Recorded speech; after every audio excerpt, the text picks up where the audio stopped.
بسم اللہ الرحمن الرحیم. ناظرین السلام علیکم. میں ہوں آپ کا میزبان صابر شاکر. 10 نومبر اور سوموار کا دن. تازہ ترین خبریں، اطلاعات اور تبصرے پاکستان کے حالات و واقعات اور سیاسی صورتحال کا لیتے ہیں جائزہ.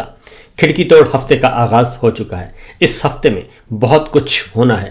اور army chief general Asim Munir صاحب کی مدت ملازمت 3 سال پوری ہونے میں صرف 18 دن باقی رہ گئے ہیں اور ان 18 دنوں سے پہلے army chief general Asim Munir صاحب بہت کچھ کرنا چاہتے ہیں. ایک غیر آئینی ترمیم آنن فانن منظور کروانا چاہتے ہیں اور اس کا پروسیس بھی شروع ہو چکا ہے. لیکن اگر کوئی یہ سمجھتا ہے کہ اس غیر آئینی ترمیم کے ذریعے اس کے اقتدار کو دوام ملے گا اور یہ ناجائز حکمران اور ناجائز نظام جو ہے وہ چلتا رہے گا، تو میرا خیال ہے کہ وہ احمقوں کی جنت میں رہتے ہیں. کیونکہ ایک بڑی تحریک کا آغاز ہو چکا ہے اور یہ تحریک بظاہر بہت ہی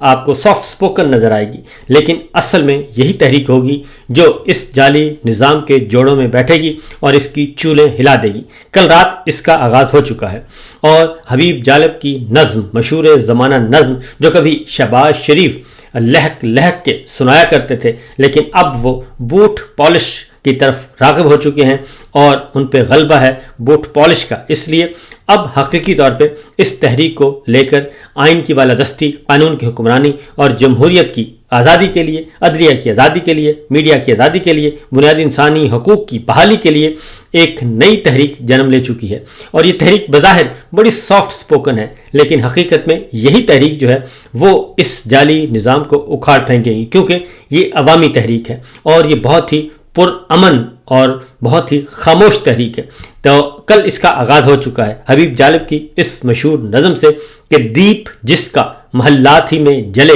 چند لوگوں کی خوشیوں کو لے کر چلے، وہ جو سائے میں ہر مصلحت کے پلے، ایسے دستور کو صبح بے نور کو میں نہیں مانتا، میں نہیں جانتا. میں بھی خائف نہیں تختہ دار سے، میں بھی منصور ہوں کہہ دو اغیار سے. کیوں ڈرتے ہو زنداں کی دیوار سے، ظلم کی بات کو، جہل کی رات کو میں نہیں مانتا، میں نہیں جانتا. پھول شاخوں میں کھلنے لگے تم کہو، جام رندوں کو ملنے لگے تم کہو، چاک سینوں کے سلنے لگے تم کہو، اس کھلے جھوٹ کو، ذہن کی لوٹ کو میں نہیں مانتا، میں نہیں جانتا. تم نے لوٹا ہے صدیوں ہمارا سکون، اب نہ ہم پر چلے گا تمہارا فسون. چارہ گر درد مندوں کے بنتے ہو کیوں، تم نہیں چارہ گر کوئی مانے مگر، میں نہیں مانتا، میں نہیں جانتا. یہ حبیب جالب کی اس نظم سے کل تحریک کا آغاز ہو چکا ہے. جمہوریت زندہ باد، آمریت مرد آباد، قیدیوں کو رہا کرو، پاکستان کے دستور کو بحال کرو، یہ تحریک کا آغاز ہو چکا ہے. اور اس کے لیے جبکہ دوسری جانب تحریک آگے بڑھے گی اور بہت زیادہ خوف پایا جاتا ہے جو غیر آئینی ترمیم لے کر آئے ہیں. 3-4 خبریں آپ کے ساتھ شیئر کرتا ہوں. کل سینٹ کی قائمہ کمیٹی اور قومی اسمبلی کی قائمہ کمیٹیوں کا مشترکہ اجلاس، اور اس اجلاس میں جو غیر آئینی ترمیم ہے اس کی منظوری دے دی گئی اور فاروق ایچ نائک جو ہیں اور اعظم نذیر تارڑ صاحب، پاکستان پیپلز پارٹی اور مسلم لیگ نواز کے 2 ہونہار کھلاڑی جو ہیں، وہ یہ سارا کام فریضہ سر انجام دے رہے تھے. حقیقت میں یہ غیر آئینی ترمیم جو ہے یہ 3 خاندانوں کے تحفظ کے لیے ہے. ایک آل شریف، ایک زرداری اینڈ کمپنی اور دوسری جنرل عاصم منیر صاحب. اس کے علاوہ اس غیر آئینی ترمیم میں نہ ہی پاکستان کا مفاد ہے، نہ ہی عوامی مفاد ہے، نہ ہی قومی مفاد ہے، اور نہ ہی اس میں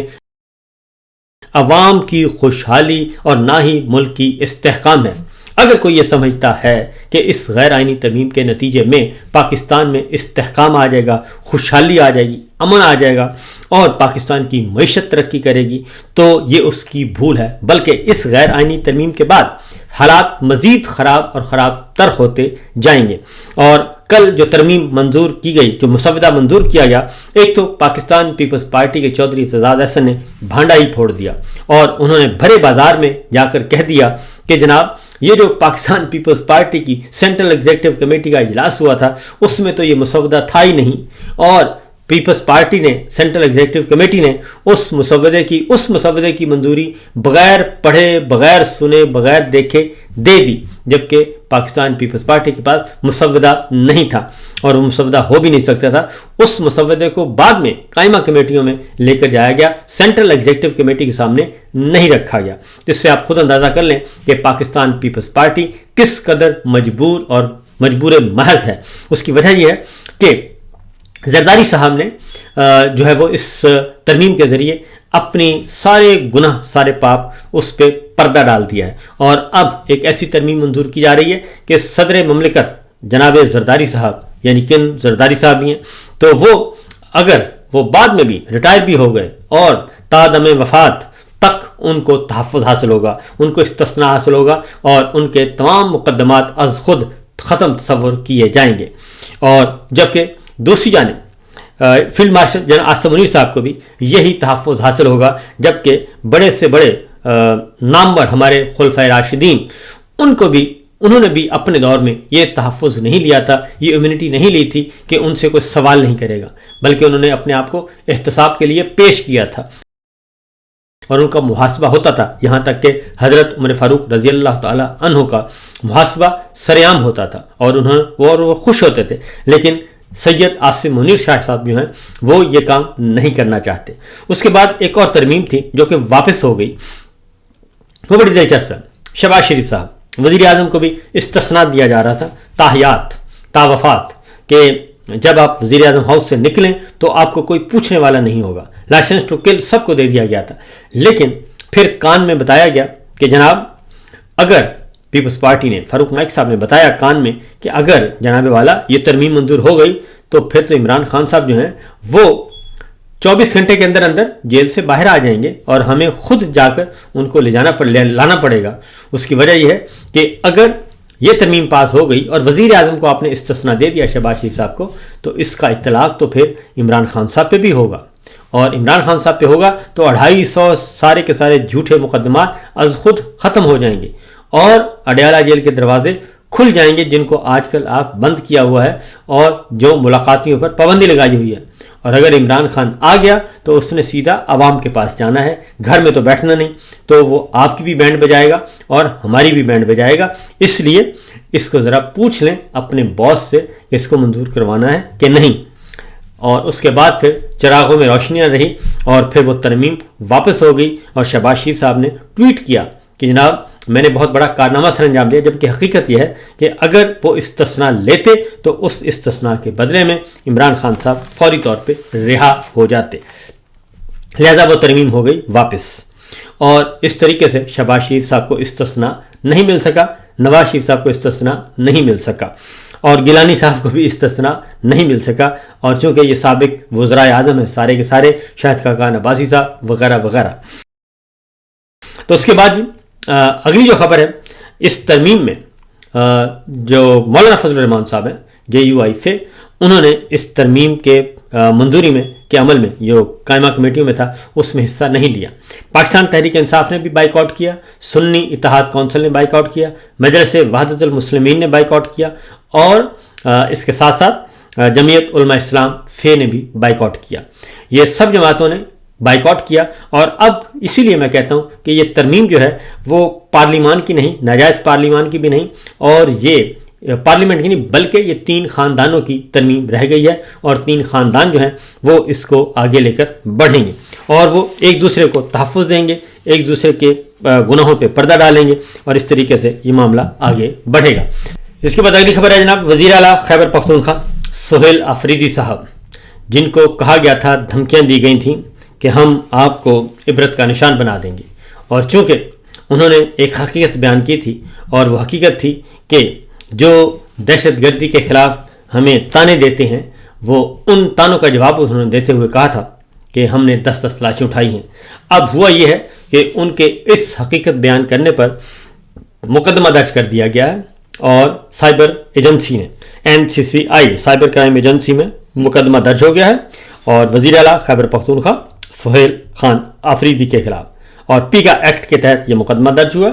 اور اس میں یہ کہا گیا ہے کہ سہیل آفریدی صاحب نے ریاستی اداروں کے خلاف گمراہ کن معلومات, جھوٹے اور بے بنیاد بیانات پر مبنی ویڈیو سوشل میڈیا پر پھیلانے کا الزام لگایا گیا ہے. تو سوال یہ پیدا ہوتا ہے کہ وزیر اعلیٰ ہیں, وہ صوبے کے چیف ایگزیکٹو ہیں, ان کا قصور صرف یہ ہے کہ وہ پختون ہیں اور ایک چھوٹے صوبے کے اور اپوزیشن جماعت پاکستان تحریک انصاف کی نمائندگی کر رہے ہیں، اور ان کا قصور یہ ہے کہ وہ اپنے قائد عمران خان کے ساتھ جڑے ہوئے ہیں، اور ان کا قصور یہ ہے کہ وہ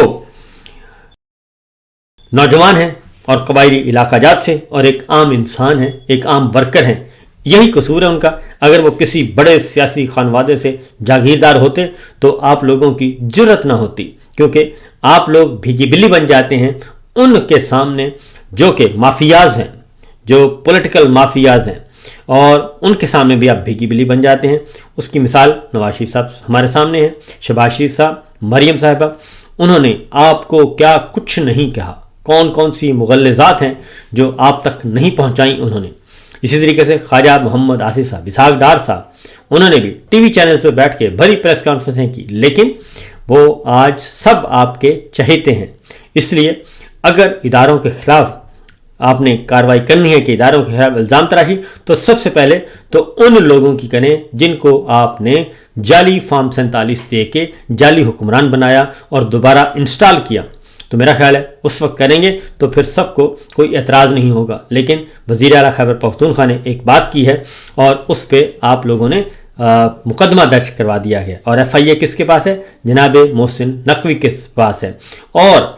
محسن نقوی صاحب کے اسی ایف آئی اے اور اسی سائبر ایجنسی میں بڑے بڑے سکینڈلز آ چکے ہیں، 7 استعفے آ چکے ہیں سائبر کرائم ایجنسی کے آفیسرز، ایف آئی اے کے آفیسرز کے 7 استعفے آ چکے ہیں، اور جبکہ دوسری جانب وہ جتنے بھی لوگ پکڑے گئے تھے ایڈیشنل ڈائریکٹر جنرل سمیت ڈپٹی ڈائریکٹر تک کچھ مفرور ہیں اور کچھ نے استعفے دے دیے ہیں، اور اس کے ساتھ ہی ایک اور معاملہ بھی سامنے آ چکا ہے، اور وہ معاملہ آیا ہے کہ این سی سی آئی کے 2 ایڈیشنل ڈائریکٹرز شہریوں کو اغوا، بھتہ خوری اور ڈکیتی کے الزام بھی سامنے آ گئے ہیں۔ اس میں ایڈیشنل ڈائریکٹر این سی سی آئی ملتان سرکل عبدالغفار کا نام سامنے آ گیا ہے، محمود الحسن کا نام سامنے آ گیا ہے، اور یہ ملتان اور لودھرا کے شہریوں نے یہ درخواستیں جمع کروائی ہیں، اور سابق ڈی جی این سی سی آئی اے نے کرپٹ افسران کی درخواست کو دبائے رکھا،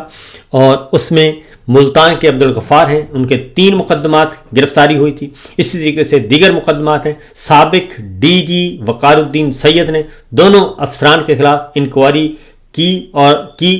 کی نہ معطل کیا۔ تو یہ بھی چیزیں سامنے آ چکی ہیں، جبکہ ایک اور سکینڈل سامنے آ چکا ہے سائبر کرائم ایجنسی کا ہی، اور یہ اس سے بھی بڑا سکینڈل ہے کہ راولپنڈی میں 15 غیر قانونی کال سینٹر سے 15 ملین روپے ماہانہ وصول کیا جاتا تھا۔ یہ ہو رہا تھا ایف آئی اے اور سائبر کرائم ایجنسی، جس نے پچھلے تقریباً 2.5 سال سے ایک پاکستان میں طوفان بدتمیزی برپا کیا ہوا ہے، اور جنہوں نے کسی صحافی کو نہیں چھوڑا، کسی سیاستدان کو نہیں چھوڑا، کسی جج کو نہیں چھوڑا، سب کے خلاف یہ کارروائیاں کر رہے ہیں۔ لیکن اب پتہ چلا کہ وہ تو سب کے سب جو ہیں یہ ملینز میں ڈیل کر رہے تھے، کوئی 120 ملین کی ڈیل ہے، کوئی 40 ملین کی ڈیل ہے، اور کوئی 15 ملین کی ڈیل ہے۔ یہ اس طریقے سے بھتہ وصول کیا جا رہا تھا اور سب کچھ وصول کیا جا رہا تھا۔ تو یہ ہے سچویشن، یہ صورتحال۔ خواتین جو ہیں وہ بھی اس میں پاکستانی خاتون عربیہ رباب نے چینی شہری کیلون سے شادی کی تھی، تو یہ پتہ نہیں کیا کچھ ہو رہا تھا۔ یہ سارے کا سارا چیزیں جو ہیں وہ آ رہی ہیں اور بڑے بڑے اسکیم نظر آ رہے ہیں۔ تو بہرحال جی یہ سچویشن ہے، یہ صورتحال ہے، اور اب آج جو ہے وہ پیش کی جائے گی جو اسٹینڈنگ کمیٹی کی رپورٹس ہیں، وہ آج سینٹ میں پیش کی جائیں گی، اور اسی ہفتے غیر آئینی ترمیم جو ہے وہ منظور کی جائے گی، اور اس غیر آئینی ترمیم کے بعد یہ سمجھتے ہیں کہ بیمار کا حال اچھا ہو جائے گا۔ تو جناب بیمار کا حال بالکل اچھا نہیں ہوگا۔ عمران خان صاحب جیل میں بیٹھے ہیں، اور وہ جیل میں بیٹھ کر ترمیم واپس کروا رہے ہیں، اور آئین جو آپ کی اپنی غیر